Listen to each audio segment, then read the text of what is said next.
last year against England at Twickenham that he made his debut for the Wallabies, his first professional rugby game.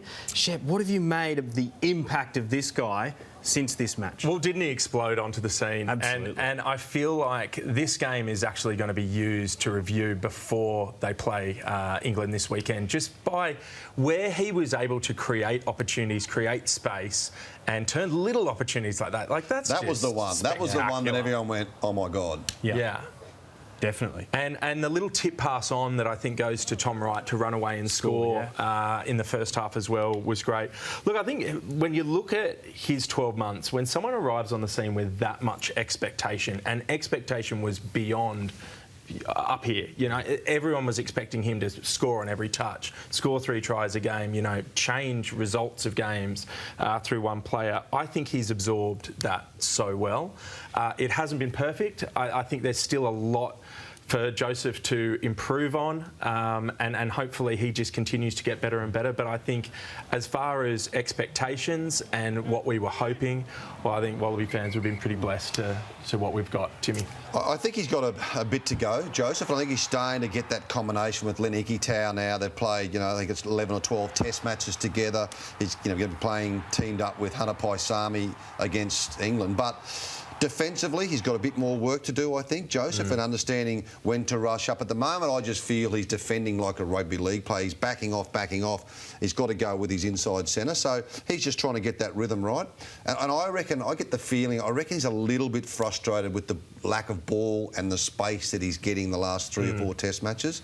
And I think that'll come. You get more width in the game, allows Joseph one-on-one opportunities. I agree. I think that's probably where we can use him a lot better, is in first phase attack. He's used as a decoy a lot. And when you've got Len Ikitau there, Ikitau does the majority of that carrying. But also, he can go out in the wing. He doesn't have to, just because he's got the 13 jersey on, he should be out in the wing, allows Tane Edmed to put a few crossfield kicks across. Yeah. We haven't seen much of that from Joseph-Aukuso Suaalii out wide. The only other thing I'd really love to see him work on is just getting into first receiver a little bit more, and even if that's down the blind side, being an option there and having the confidence to either dummy and go himself or be an extra distributor. The tough part for Tane Edmed when he's missing a few of those other distributors on the field is a lot lands on his shoulders. So if we can get Joseph in there, you know, Tom Wright out, he hasn't been doing it. Kellaway's been trying to step up. That's a part of Joseph's game where he can, if he adds that, he's going to be extremely dangerous. Bigger impact on the field or off field in the 12 months we've had Joseph? I reckon 50-50. I think on the field he's been very good. He's added a lot of spice to the game and just getting across the advantage. But as I said, I think he'd be a bit frustrated at the moment with the lack of ball. But then off the field, the amount of work that he does off the field for the promotion of the game for young kids, coaching clinics and other things that he's done around the game has been just as much as on the field. Can you see if you can pull Tim off that fence he just sat down on? Yeah. 50-50. 6-7. Look, it's very hard though because he has done so much on and off the field. So I'll go 60-40. Most fans. Which one? Yeah. On field 60. Well, I'll let you work that one out, okay?